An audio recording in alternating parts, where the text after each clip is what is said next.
श्री स्वामी समर्थ. नमस्कार मंडळी, स्वागत आहे तुमचे माझ्या यूट्यूब चॅनलवरती. आजचा दिवस तुम्हाला खूप छान सुखाचा आनंदाचा जाऊ हीच मी स्वामींच्या चरणी प्रार्थना करते आणि आज या नवीन व्हिडिओला सुरुवात करते.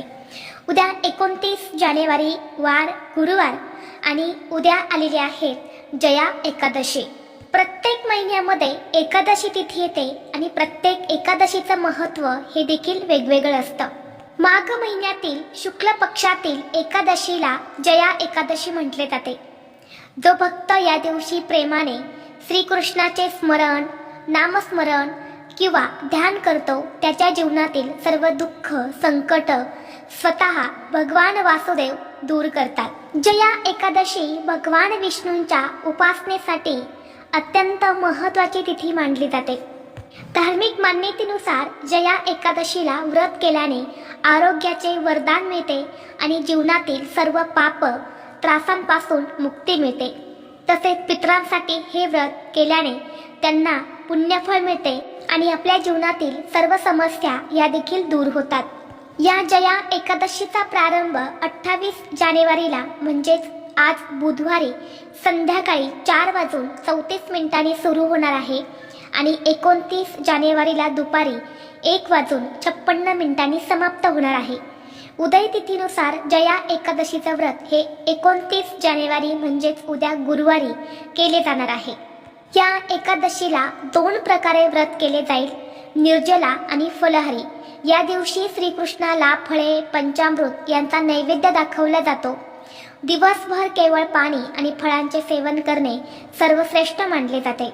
जया एकादशी ही तिथी अत्यंत शुभ मानली जाते. हे व्रत भगवान विष्णूंना समर्पित आहे, ज्यांनी मानवतेच्या कल्याणासाठी अनेक अवतार घेतले होते. हे व्रत केल्याने समृद्धी, शांती आणि दैवी आशीर्वाद मिळतात. असे मानले जाते की हे व्रत केल्याने आत्मा शुद्ध होतो, नकारात्मकता, वाईट कर्म हे नाहीसे होतात. तसेच जे भक्त पूर्ण भक्तिभावाने जया एकादशीचं व्रत करतात त्यांना भगवान विष्णूंच्या स्वर्गीय क्षेत्रात वैकुंठात स्थान मिळते असे देखील मानले जाते.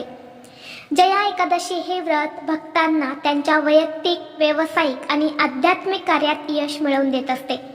त्यामुळे या जया एकादशी व्रत सर्वश्रेष्ठ मानले गेले आहे. धार्मिक दृष्टीने हा दिवस अत्यंत महत्त्वाचा असल्यामुळे या दिवशी खास काही प्रभावी उपाय आणि सेवा सुद्धा केल्या जातात. आज व्हिडिओमध्ये मी तुम्हाला एक अतिशय प्रभावी असा उपाय सांगणार आहे. उद्या गुरुवार जया एकादशीच्या दिवशी तुम्ही एक वेळ उपवास नाही केला तरीही चालेल, पण फक्त सकाळीच इथे लावा एक दिवा. हा दिवा लावल्याने घरात अखंड लक्ष्मी नांदेल, घरात चहूबाजूने पैसा येईल, घरातील गरिबी, दरिद्रता, कर्जमुक्ती होईल. 7 पिढ्यांचे दारिद्र्य 24 तासात नष्ट होऊन वर्षभर कुटुंबाची प्रगती होईल. तर हा दिवा कुठे लावायचा आहे, कोणत्या वेळेत लावायचा आहे याबद्दलची संपूर्ण माहिती या व्हिडिओमध्ये मी तुमच्यासोबत शेअर करणार आहे. त्यामुळे तुम्ही हा व्हिडिओ स्किप न करता शेवटपर्यंत नक्की पहा. चॅनलवरती नवीन असाल तर सबस्क्राईब करा आणि असेच माहितीपूर्व नवनवीन व्हिडिओ पाहण्यासाठी बेल आयकॉनलाही प्रेस करा, म्हणजे जेव्हा कधी मी नवीन व्हिडिओ अपलोड करेल त्याचं नोटिफिकेशन सर्वात अगोदर तुम्हाला भेटेल आणि तुम्ही एक पण व्हिडिओ मिस करणार नाही. तसेच हाय बटनला देखील क्लिक करा. आज या व्हिडिओमध्ये मी तुम्हाला जो उपाय सांगणार आहे तर हा उपाय आपल्याला उद्या गुरुवारी जया एकादशीला करायचा आहे. बघा, ही जया एकादशी खूप खास असणार आहे, कारण गुरुवार हा भगवान श्रीहरी विष्णूंना समर्पित असणारा दिवस आहे आणि एकादशी तिथी देखील त्यांनाच समर्पित आहे आणि म्हणून या एकादशीचं अजूनच महत्त्व जे आहे तर ते वाढलेलं आहे. आणि या शुभ योगावर आपण जे काही प्रभावी उपाय करतो किंवा ज्या काही सेवा करतो तर त्यासुद्धा खूप जास्त प्रभावी ठरत असतात. तर आपल्याला उद्या हा जो उपाय आहे तर हा सकाळी 12 वाजण्याच्या अगोदर करायचा आहे. 12 वाजायच्या आत आपल्याला आपल्या घरात एका ठिकाणी हा एक दिवा जो आहे तर तो लावायचा आहे. बघा, आपल्या हिंदू धर्मामध्ये दिव्याला अनन्यसाधारण महत्त्व आहे आणि कोणतीही पूजा ही दिव्याशिवाय पूर्ण होत नाही. दिवा हा ज्ञानाचे आणि प्रकाशाचे प्रतीक म्हणून ओळखले जाते. शास्त्रामध्ये दिव्याला सकारात्मक ऊर्जा प्रदान करणारा आणि आयुष्यातील गरिबी, दरिद्रता दूर करणारा मानला जातो. अज्ञानाचा अंधार नाहीसा करण्यासाठी दिवा हा लावला जातो. दिव्यामुळे जीवनात ज्ञानाचा प्रकाश येत असतो. हा दिवा लावल्याने घरात सुख, शांती, समृद्धी, ऐश्वर येते. तसेच घरात लक्ष्मी ही कायम टिकून राहते. आपल्या घरामध्ये सतत पैशांच्या अडचणी येत असतील, घरात पैसा टिकत नाही, जिथे 5 रुपये कमवतात तिथे तुमचे 100 रुपये खर्च होत असेल, कष्ट आणि मेहनत करूनही तुमच्या कष्टाला आणि मेहनतीला यश मिळत नसेल, किंवा तुमच्यावरती एखादं कर्ज असेल, बऱ्याच वेळा ते कर्ज फेडण्यासाठी, त्या कर्जातून मुक्तता होण्यासाठी तुम्ही प्रयत्न देखील केला असेल, परंतु बघा, आपण कर्ज फेडण्यासाठी प्रयत्न करतो, कष्ट करतो, तरीही कर्ज फेडण्यासाठी आपल्याला योग्य मार्ग मिळत नाही किंवा आपल्याकडे हवा तसा पैसा येत नाही. आपल्या कष्टाला आणि मेहनतीला यश मिळत नाही. आणि म्हणून या तिथीवर आपण हा उपाय जर केला तर नक्कीच आपल्या कष्टाला, मेहनतीला, प्रयत्नांना यश मिळते. हा दिवा लावल्याने सर्व इच्छा, मनोकामना या देखील पूर्ण होतात. प्रगतीचे सर्व मार्ग हे देखील खुले होतात. घरातील वाद, विवाद, क्लेश, भांडणे हे दूर होतात आणि कुटुंबाची भरभरून प्रगती होते. तसेच कुटुंबातील प्रत्येक व्यक्तीला सर्व कामात यश मिळते. उद्योग व्यवसायामध्ये प्रगती होते. आता हा उपाय करण्यासाठी तुम्हाला सर्वप्रथम उद्या सकाळी लवकर उठायचं आहे.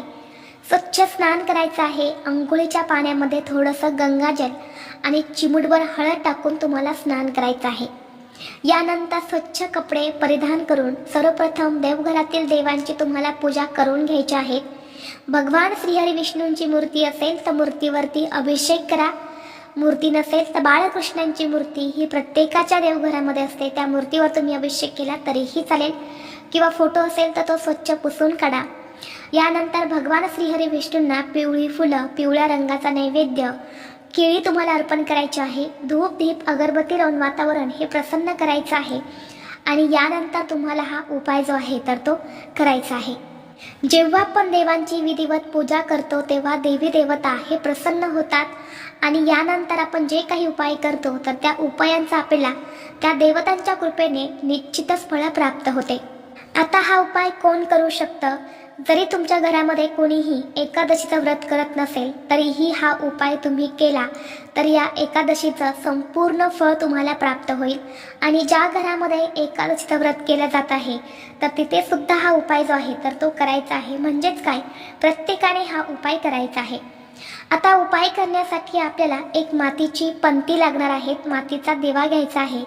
त्यामध्ये दुहेरी कापसाची वात लावायची आहे आणि दिव्यामध्ये शुद्ध गाईचं तूप तुम्हाला घालायचं आहे. शुद्ध गाईचं तूप नसेल तर तुम्ही म्हशीचं किंवा साधा तूप घातलं तरीही चालेल. फक्त तुम्ही साधा तूप किंवा म्हशीचं तूप वापरणार असेल तर त्यामध्ये तुम्हाला थोडीशी हळद टाकायची आहे, जेणेकरून त्या तुपाचं पावित्र्य हे राखलं जातं. यानंतर एक प्लेट घ्यायची आहे. प्लेटमध्ये तुम्हाला एक मूठभर चणा डाळ जी आहे तर ती ठेवायची आहे आणि त्या चणा डाळीवरती तुम्हाला हा जो दिवा आहे तर हा ठेवून प्रज्वलित करायचा आहे. दिवा हा आपल्या देवघरासमोर ठेवून प्रज्वलित करायचा आहे. दिव्यामध्ये तुम्हाला 2 अखंड फुलाच्या लवंगा आणि 2 कापूरवड्या टाकायच्या आहेत.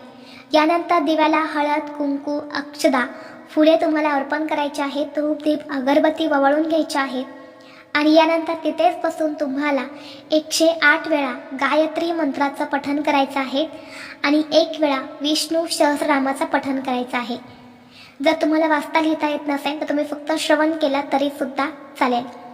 यानंतर दोन्ही हात जोडून तुम्हाला भगवान श्रीहरी विष्णू आणि माता लक्ष्मीचं नामस्मरण करायचं आहे. तुमच्या आयुष्यात ज्या काही समस्या आहेत, ज्या काही अडचणी, अडथळे आहेत तर ते दूर होण्यासाठी, मनोकामना, इच्छा पूर्ण होण्यासाठी मनोभावे प्रार्थना करायची आहे.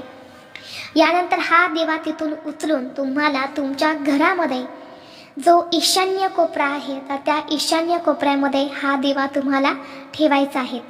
वास्तुशास्त्रानुसार ईशान्य कोपऱ्यात जया एकादशीला दिवा लावल्याने सुख, समृद्धी आणि प्रगती होते आणि म्हणून एकादशीला या दिशेला दिवा लावणे अत्यंत शुभ मानले जाते. कारण या दिशेला सकारात्मक ऊर्जा असल्याने आपल्या घरात देखील सकारात्मक ऊर्जा येत असते. घरातील सर्व दोष, अडचणी, भांडणे हे देखील दूर होतात. आर्थिक प्रगती होते आणि प्रगतीचे सर्व मार्ग हे खुले होतात. या दिवशी या ठिकाणी असा तुपाचा दिवा लावल्याने घरात सुख, शांती, ऐश्वर प्राप्त होते. तसेच कुटुंबातील सर्व सदस्यांचे आरोग्य हे चांगले राहते. हा दिवा लावल्यानंतर कमीत कमी संध्याकाळपर्यंत चालू राहील एवढं तूप त्या दिव्यामध्ये तुम्हाला घालायचं आहे. तूप संपलं किंवा दिवा चुकून विझला तर पुन्हा तूप घाला आणि कोणतीही शंका मनामध्ये न आणता पुन्हा तुम्ही दिवा हा प्रज्वलित करायचा आहे. आणि अशा पद्धतीने हा दिवा तुम्हाला उद्या जया एकादशीला सकाळीच आपल्या घरामध्ये ईशान्य कोपऱ्यामध्ये लावायचा आहे. आता दुसऱ्या दिवशी हा दिवा काय करायचा, तर हा दिवा तुम्ही स्वच्छ करून वापरू शकता. 2 लवंगा या तुळशीच्या मातीमध्ये दाबून द्यायच्या आहेत. कापूर हा विरघळून जातो आणि यानंतर दिव्याखाली जी चणाडाळ असणार आहे तर त्या चणाडाळीवरती एक गुळाचा खडा ठेवायचा आणि ती चणाडाळ आणि गूळ जो आहे तर तुम्हाला गायला खायला द्यायचा आहे. जर तुमच्या घरामध्ये गाय नसेल, शेजारच्यांच्या घरी असेल तर त्यांना सुद्धा तुम्ही खायला देऊ शकता. तेही शक्य नसेल तर मग ही चणाडाळ तुम्हाला एखाद्या मोठ्या झाडाखाली नेऊन ठेवायची आहेत. तिथे असणारे कीटक, मुंग्या, पक्षी येऊन ती डाळ खाऊन जातील.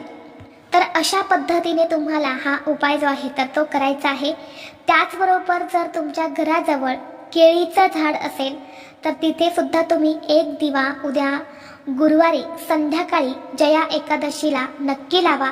या झाडामध्ये साक्षात भगवान श्रीहरी विष्णू वास करतात आणि म्हणून तिथे 1 लोटा जल अर्पण करून तिथे तुम्हाला हा दिवा लावायचा आहे. हा दिवा लावलेला सुद्धा आपल्या घरातील दारिद्र्य, गरिबी ही दूर होते आणि लक्ष्मी प्राप्तीचे सर्व मार्ग हे मोकळे होतात. तसेच या दिवशी घरामध्ये श्री सुक्तमचं पठण तुम्हाला नक्की करायचं आहे. ही देवी लक्ष्मीला प्रसन्न करून घेण्यासाठी, घरात लक्ष्मी स्थिर राहण्यासाठी अतिशय उच्च कोटीची सेवा आहे. त्यामुळे तुम्ही नक्कीच श्री सुक्तमचं पठण करू शकता. तसेच दिवसभरामध्ये ओम नमो भगवते वासुदेवाय नमः, ओम नमो भगवते वासुदेवाय नमः या मंत्राचा जास्तीत जास्त जप करावा. तसेच या जया एकादशीला अशा काही चुका आहेत ज्या आपल्याला चुकूनही करायच्या नाही. जसे की तामसिक भोजन, कांदा, लसूण, तांदूळ, तांदळाचे पदार्थ यांचं सेवन या दिवशी करू नये. तसेच नकारात्मक विचार आणि चुकीच्या वागणुकीपासून दूर राहावे. शास्त्रानुसार एकादशीला भात खाणे आवर्जून टाळावे. वादविवादापासून दूर राहावे. ओम नमो भगवते वासुदेवाय या मंत्राचा जास्तीत जास्त जप करावा. एकादशीला तुळशीची पानं तोडू नयेत. तुम्ही पूजेसाठी 1 दिवस आधीच तुळशीची पाने तोडून ठेवू शकता, परंतु एकादशीला तुळशीची पानं तोडली जात नाही. तसेच या दिवशी गरजू लोकांना काही वस्तू दान करा. पिंपळ आणि केळीच्या झाडाखाली तुपाचा दिवा लावणे अत्यंत शुभ मानले जाते. तर ही अत्यंत महत्त्वाची माहिती मला तुमच्यापर्यंत शेअर करायची होती. व्हिडिओ तुम्हाला आवडला तर लाईक करा, चॅनलवरती नवीन असाल तर सबस्क्राईब करा आणि हा व्हिडिओ आपल्या मित्रपरिवारासोबत जास्तीत जास्त शेअर करा. चला तर मग भेटू असंच पुढल्या एका नवीन व्हिडिओमध्ये. तोपर्यंत सर्वांना श्री स्वामी समर्थ.